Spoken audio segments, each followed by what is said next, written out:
Robert E. Park, The Marginal Man Theory. Robert E. Park was one of the most influential sociologists in American history. He introduced many important ideas about how societies work, and one of his most notable concepts was the marginal man theory. To understand this theory, let us break it down in a way that anyone can grasp. Park's theory revolves around the experience of individuals who live on the edges or margins of two different cultures or social groups. These individuals are not fully part of either group, and this creates both challenges and opportunities in their lives. Imagine someone who has moved to a new country.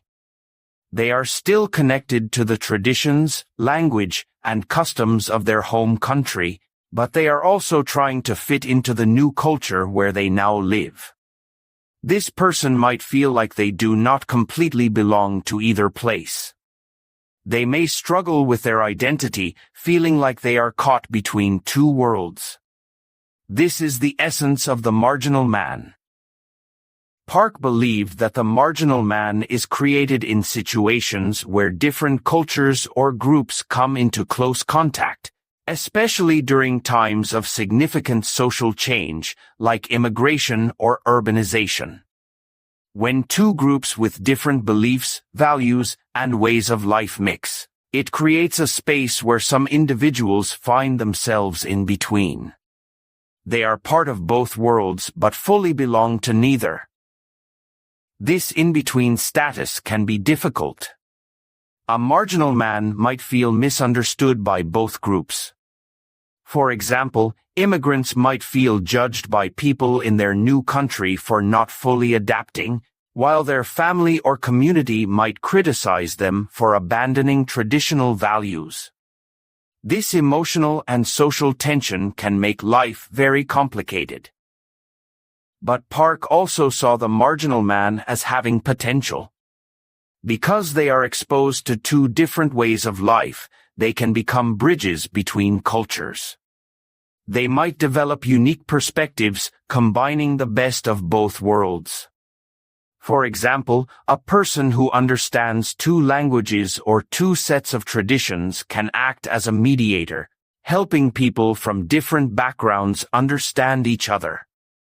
This can lead to innovation and creativity, as the marginal man uses their dual experiences to solve problems in ways that others might not think of.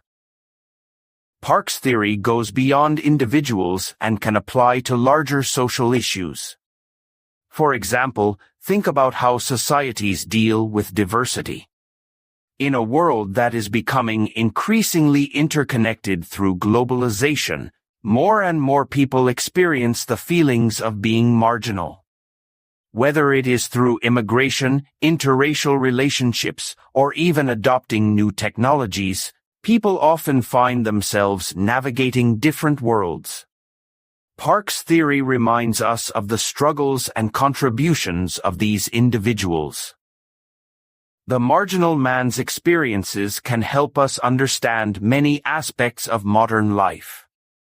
For example, consider second-generation immigrants, children born in a new country to parents who immigrated from another.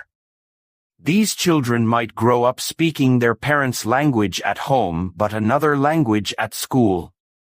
They might eat food from their parents' culture at home but celebrate holidays from the new culture. These children often feel torn between honoring their heritage and fitting in with their peers. This theory also applies to social class. Imagine someone who grows up in poverty but works their way into a wealthy, upper-class lifestyle. They might feel like they do not belong fully in either world. They may feel out of place in elite circles because of their background, but they might also feel distant from their family or community because of their success. Park's ideas about the marginal man are timeless. Even though he developed this theory in the early 20th century, we can see its relevance today. In a world that is more diverse than ever, with people from different cultures, classes, and experiences living side by side, the concept of the marginal man helps us understand both the struggles and strengths of those who live between worlds. One of the most important takeaways from Park's theory is that marginality is not just a problem, it is also an opportunity. The marginal man can act as a catalyst for social change, helping different groups find common ground. Their unique position allows them to see the flaws and strengths of both worlds, which can lead to new ways of thinking and solving problems. Park's work encourages us to value diversity and to be empathetic toward those who live in between cultures or groups. It reminds us that these individuals often have valuable insights and contributions to offer.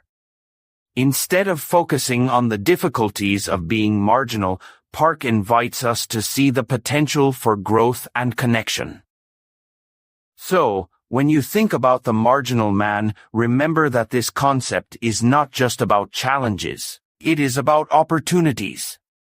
It is about how people can bridge gaps, bring people together, and create new possibilities. The next time you meet someone who seems to live in two worlds, take a moment to appreciate their unique perspective.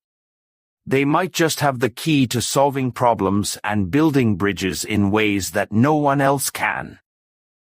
If you found this discussion on Robert E. Park's Marginal Man Theory helpful and insightful, please do not forget to like this video and subscribe to our channel. Your support helps us continue to explore fascinating sociological ideas and share them with you in an easy-to-understand way. Thank you for watching, and see you in the next video.